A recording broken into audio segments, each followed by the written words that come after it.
Shalom, selamat pagi, salam terkasih buat umat-umat Tuhan dimanapun kita berada pada pagi hari yang indah ini. Pada saat ini kita kembali lagi akan mendengarkan perenungan untuk menguatkan akan kehidupan kita masing-masing, baik secara kerohanian kita yang akan kita lalui di dalam kehidupan ini. Mari kita berdoa. Bapa kami yang di sorga, terima kasih Tuhan untuk segala penyertaan Tuhan di dalam kehidupan kami masing-masing. Pada saat ini ya Tuhan, kami rindu untuk mendengarkan akan suara Tuhan melalui firman-Mu. Biarlah Rohul Kudus-Mu bekerja di dalam hati dan pikiran kami, supaya kami bisa mengerti, memahami, melakukan, dan Hamba-Mu juga yang menyampaikan berkata-kata sesuai dengan firman Tuhan. Terima kasih Tuhan, di dalam nama Yesus kami sudah berdoa. Amin. Renungan kita pada saat ini akan kita pelajari, judulnya ialah Pengikut Tuhan dan Pengampunan, yaitu satu kesatuan. Ayatnya terdapat di dalam Matius 18 ayat yang ke-21, di mana kita akan bisa melihat bahkan nantinya membaca di rumah kita masing-masing, yaitu bunyinya ialah, Tuhan, sampai berapa kali aku harus mengampuni saudaraku jika ia berbuat dosa terhadap aku? Sampai 7 kali di ayat yang ke-21, di mana pelajaran pada saat ini juga mengasihi musuh atau orang yang bersalah adalah sebuah keharusan bagi kita sebagai umat-umat Tuhan, di mana juga ialah bahwasanya Tuhan, karena Tuhan telah mendemonstrasikan bagaimana Ia mengasihi dan mengampuni orang-orang yang bersalah ataupun yang menyalibkannya pada saat itu. Banyak orang beranggapan bahwasanya pengampunan itu ada batasnya. Pengampunan itu diberikan hanya mungkin sekali, 2 kali, bahkan 3 kali di dalam kehidupan daripada orang-orang tersebut.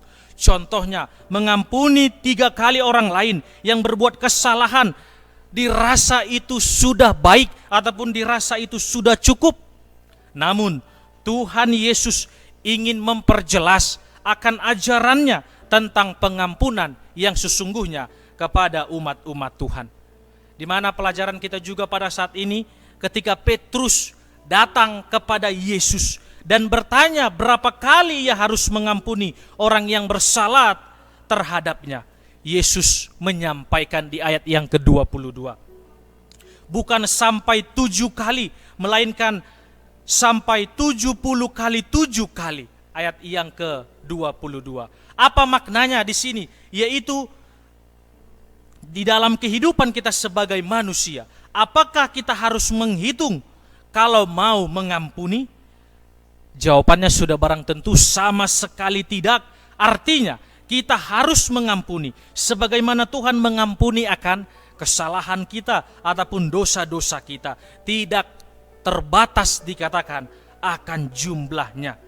Tertulis juga di dalam ayat Alkitab Efesus 4 ayat yang ke-32, bunyinya ialah, tetapi hendaklah kamu ramah seorang terhadap yang lain, penuh kasih mesra dan saling mengampuni, sebagaimana Allah di dalam Kristus telah mengampuni kamu.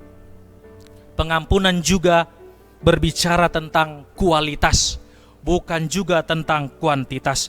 Kualitas, maka ukuran yang dipakai adalah pengampunan Allah untuk manusia adalah kualitas pengampunan terbaik, di mana Allah telah mengampuni akan kesalahan bahkan pelanggaran-pelanggaran kita. Maka kita juga harus melakukan akan hal yang sama dengan pertolongan yang berasal daripada Rohul Kudus Tuhan.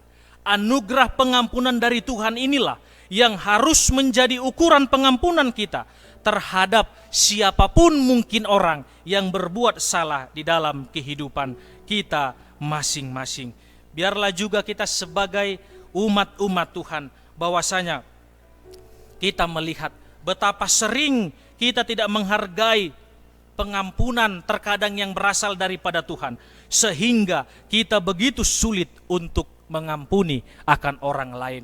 Berarti kita kalau mungkin sulit untuk mengampuni, bisa jadi dalam kehidupan ini kita kurang menghargai, bahkan tidak menghargai pengampunan yang berasal daripada Tuhan. Artinya juga kita diajak dan dihimbau supaya bagaimana Tuhan itu kasih terhadap kita, mau menolong kita, mau mengampuni kita, dan kita menghargai akan semuanya itu dengan hal yang sama juga.